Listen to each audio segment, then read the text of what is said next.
Good morning, ladies and gentlemen, and welcome to the show. Today is the 24th of February, 2020, and let's talk about what's going on. You guys watch my show a lot. I'm a little bit ahead of everybody else out there. I'm not a big channel, and some of these other channels get a lot more views than me, but I get the info a little bit ahead of everybody else, and that's because I'm in there digging deeper, and so this situation that's happening right now, I spotted it and did a show on it, uh, but a little bit ahead of everybody else, and I had the nailed it on the head what it's going to happen. So now I'm going to talk about what's going to happen moving forward from here, and I'm probably a little bit ahead of them too. So let's get talking about it, and let's open up the charts right here and take a look at what's going on. Silver and gold. I see these articles on out there, and they're saying, silver and gold are up massively and all this kind of stuff. No, they're not. They're not catching a massive bid. If you just look at this chart, you'll see it's not up massively. I mean, it's a silver. It was running around 1850, and now it's 1860. You call that a massive rise in price? That's nothing compared to where it's going. I'm going to tell you guys, these guys in the stock market are still, they didn't get their V-shaped recovery that they were hoping for in the markets. They were thought everything was going to blow over, and they were going to buy in when the markets were down a little bit, and then the markets would go up and set new highs again, and they'd make all kinds of money. If they'd been listening to my channel, they would have known not to do that. Because this rollover in the markets is starting right now. There is going to be a little bit of a recovery, I think. I just shocked you guys. We'll talk about that in just a minute. Let's take a look at the silver price and the gold price today. 1870 for silver today, which is still extremely undervalued. Right now, at this point in time, for silver, anything under 50 bucks is undervalued. So 1870 for silver, and looking at gold today, we're seeing a price of 1676. Now, gold's been catching a little bit better bid than silver. It's up $33.40 on the day, 1676, with a price of 1676 for gold. We should be seeing a silver price of around $21, $22. What we're seeing is a gold to silver ratio that's not in sync to where it should be. And that's why the silver price is down still below $20 right now. That's going to change. It's going to change.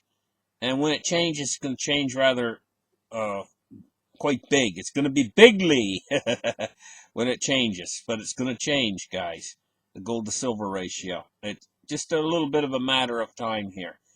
Normally, the gold to silver ratio, 40 to 1 would be a nice, more normal gold to silver ratio than where it is right now. Okay, let's move on to cryptocurrencies today and take a look at what's going on. It's $284 billion industry right now with a Bitcoin dominance of 62.8%. And we're seeing a Bitcoin price of $97.89. Now, I'm going to tell you, it's not a recession coming right now. It's a depression, a global depression. And what we're looking at with cryptocurrencies is an asset class that could go either way the wind comes along and it's going to blow it right now. It's kind of like if you guys, if you had a fire going, and which way's the smoke going to go? Is it going to go over that way or over that way? That's the way with the cryptocurrency right now with this oncoming recession. It could be seized onto as an asset class that's a safe haven in this recession, or not recession, I said recession, depression. It could be perceived as a safe haven, like U.S. Treasuries or gold. and it could go up massively in price if it catches a bid. It's just like that fire, it's not determined yet which way the smoke's going to go. It could blow to the left, it could blow to the right. Well, that's the way with cryptocurrencies right now. It could go in the opposite direction, where everybody dumps it and tries to find something else for a safe haven asset. Or they all could flood into it as a safe haven asset. It's blowing in the wind right now. Undetermined which way it's going to go in this. But this is an unfolding crisis. And so cryptocurrencies is kind of like, you just don't exactly know which way it's going to go yet. I know which way gold and silver is going to go. I know which way bonds and treasuries have already been going. But this is a little bit undetermined in my mind. I tend to think that they're going to go into it. But I'm not sure. You know what I mean? It could just as easily blow in the opposite direction. But I tend to think the tendency is going to be, because it's been a really good performing asset class, and it's easy for them to go into it. It's easy for them to invest in it. They can invest with a click of a computer mouse. That's what they like, And that's the thing about physical gold and silver is it's a little bit harder. They have to actually allocate the resource in order to actually buy into it in a meaningful way where they actually own it. They can buy into it, but to take possession of it, For traders, that's a much more difficult process than Bitcoin. They can actually take possession of a Bitcoin by clicking a mouse. Almost instantly, they've got it right in their wallet. So now let's take a look at Dow Jones Industrial Average. And I'm going to refresh the page today. It's down 809 points right now, 28,182. But I'm going to tell you guys what. Traders have been trained just like a trained dog when he puts out his paw. The guy says, give me your paw, give me your paw. And the dog puts out his paw, Traders have been trained the same way. Over years now, all the way through these rounds of quantitative easing and everything else, you always buy the dip. You wait for the dip, you buy the dip, and you make all kinds of money. So they're out there, and they might start buying into the dip on this. They might think, oh, great. Oh, look, the Dow's down 1,000 points. We can make lots of money because we can buy into the dip now, and it's going to go up to all new time highs and all this kind of stuff. Well, it just might go up. Because the Fed don't want to see this market falling off. And right now, I can just imagine that they're all behind closed doors at the Fed right now, whispering to each other what they're going to do. Any support to this market's going to be an artificial support. Because the entire world economy is caving out from underneath the market. And the market is still buoyed. It's still high. 28,193 is still high. Considering what's happening in the world. We're losing China. Just let that sink in for a minute. Quite literally. We're losing one of the world's largest economies. And supply chain distribution is going to start to be impacted in a very negative way. In the markets, this is still high. Really high. Still way overvalued. But they might buy in because they don't know what the Fed's going to do. The Fed might dump unbelievable amounts of money into this market. Let's take a look now at crude oil. It's down $2.52, 4.72% at $50.86 for crude oil. My tendency is to think that as the market falls off, at a certain point, the Fed's going to react. And they're going to come in and try to rescue the markets. Will it be enough? Will it be a day late and a dollar short? Will that be what it's going to be? Or we're going to have to wait and see. But, the only salvation for these people that are buying into the market today would be a Fed reaction of some sort or another to buoy the markets back up again.